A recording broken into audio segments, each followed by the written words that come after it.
Hello everybody, my name is Connor and I am here with Lancelot versus a red Tengen deck. I know we have two Tengen players and I matched against them in this tournament. So yeah, and I wanted to go over this game because I thought it was fun and I really like this Lancelot deck. I think I will be building it myself and I am going to be going out of town, so I need to get some games out in advance for you guys so you guys don't miss me too much while I'm gone. But back into the game, we ended up dropping Suzaku and playing VV to bounce a Suzaku back into our hand, getting us 2 energy. And my opponent is going to go ahead and just work on his energy line. He dropped that Tengen first turn, which is great, especially if he has a raid Tengen, and then one of Tengen's wives and a Nezuko.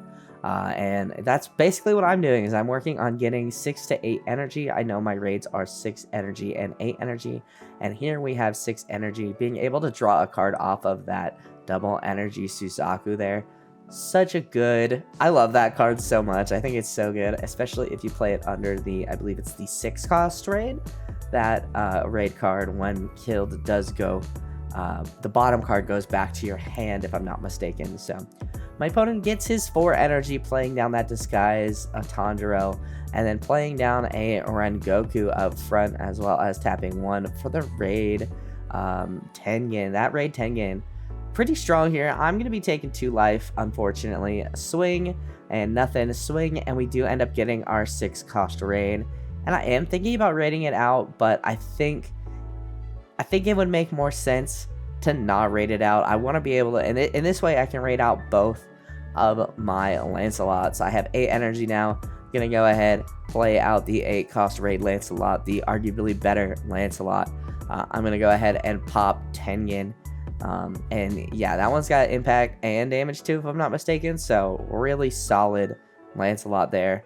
And then with my remaining Dawn, or AP, excuse me, oh my goodness, I am going to go ahead and play the 6 energy,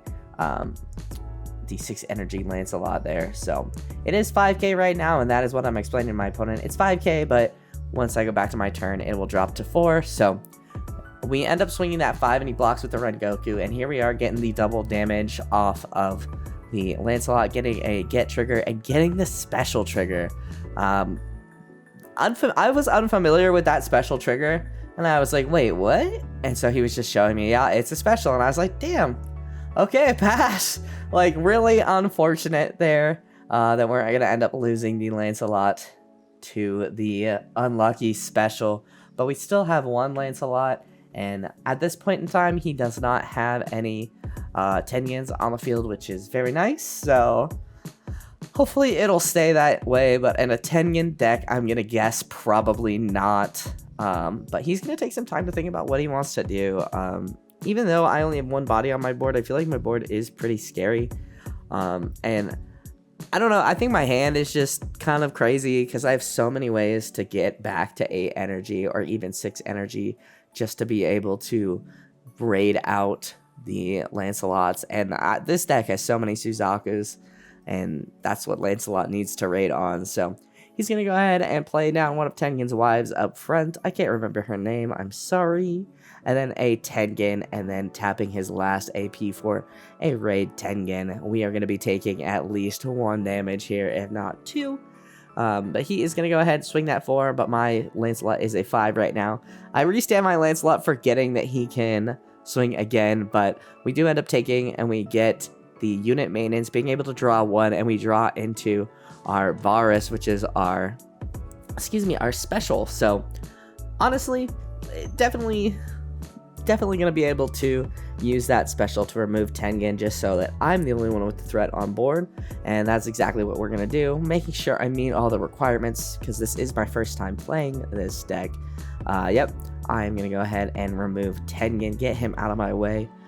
Tapping 1 more, I'm going to play down the Suzaku there, and then we are going to go ahead and play Live, which is going to restand 2 of our AP. I'm going to tap 1 to draw with the Suzaku, and we get another 6 cost, and here I get a little bit greedy.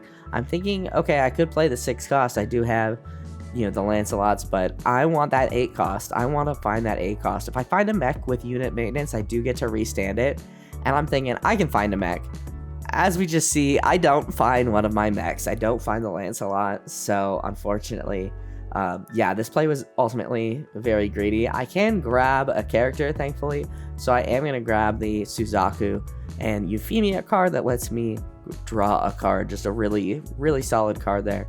But yeah, ultimately, I think that was the greedy play. I could have gotten more damage on him if I just played the 6 cost, but on the plus side, this is perfectly set up for a 8 cost raid out of life if I get it, which at this point I'm thinking, okay, I've dug through a decent amount of my deck, like where is this raid?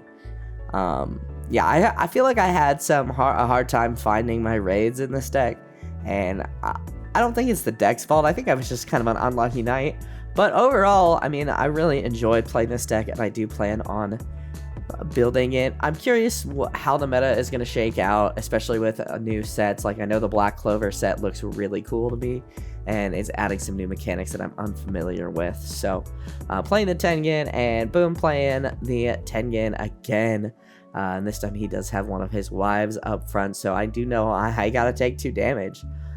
Granted, I do have enough cards in my hand to refill my backline, so potentially I should have just push some bodies up, but we do end up getting a 6 cost raid here, and we are going to go ahead and raid it on our double energy Suzaku, drawing into another Suzaku, just the 0 cost. Gonna tap 1 to draw, getting the double energy, and I really want this 8 cost, dude. I want it so bad, so I end up drawing again, and we get this special, which is pretty good, honestly. This will allow us to remove Tengen. We're gonna go ahead and remove Tengen, as well as get 2 damage off. He is gonna have to block one of our double damages, and boom, there's the other double damage going through. No trigger on that card, and no trigger on that card. Really, ultimately, when I was putting the triggers into the video, I realized, man, he didn't get a lot of triggers out of life. He got that special out of life, and that was kind of it as far as triggers went for the most part. But some games I feel like people are getting triggers every life, and other games, no, not at all. But real side note, while my opponent is thinking, the Kaiju number 8 playmat that I have right now is from my store, 1000noble.com, and I will be ordering some more soon. So if you want that Kaiju number 8 playmat, keep checking in with my shop. I will get it up again as soon as possible. But he's going to go ahead and play 2 of the Disguise Inosuke's up front to hopefully be able to take some hits from him. And at that point, I think, okay, I'm going to draw again, hoping to find, if I can find the 8 cost Lancelot, I win easily. I can't, so the play is I'm going to go ahead and push, I think her name is Cecil, I want to say, up front to get another body on board, leaving us with 6 energy, and we are going to go ahead and raid out one of our last Lancelots, putting Suzaku on the back line just in case. We're going to go ahead, swing 4 with double damage, swing another 4 with double damage, swinging, I think that's the 2 with Cecil. No trigger there, really hoping to just be able to escape with no triggers, and no triggers for the game. So, I mean, double damage is pretty good. It's pretty good, and, you know, I often see the multiple damages or multiple impacts coming in pretty clutch, especially with, you know, Kurapika with his impact and snipe, as well as Saitama. So overall, really fun game. Really enjoyed this match, really enjoyed this deck, and yeah, hoping to play some more of this, and I'm excited to see where Union Arena goes in the future. I mean, I'm so hype on One Piece right now that I'm just feeling like Union Arena's getting there, dude, and it's exciting to be in. It's exciting to be in so early in a game, you know. I got in pretty early to One Piece, but Union Arena, I was in set 1, so that's pretty fun. But I will shut up now, guys. Thank you guys so much for watching. If you guys like this video, hit that like button down below. It helps me out more than you could ever know. Go ahead and subscribe if you are new, and I will see you guys in the next video. I hope you guys have a wonderful rest of your day.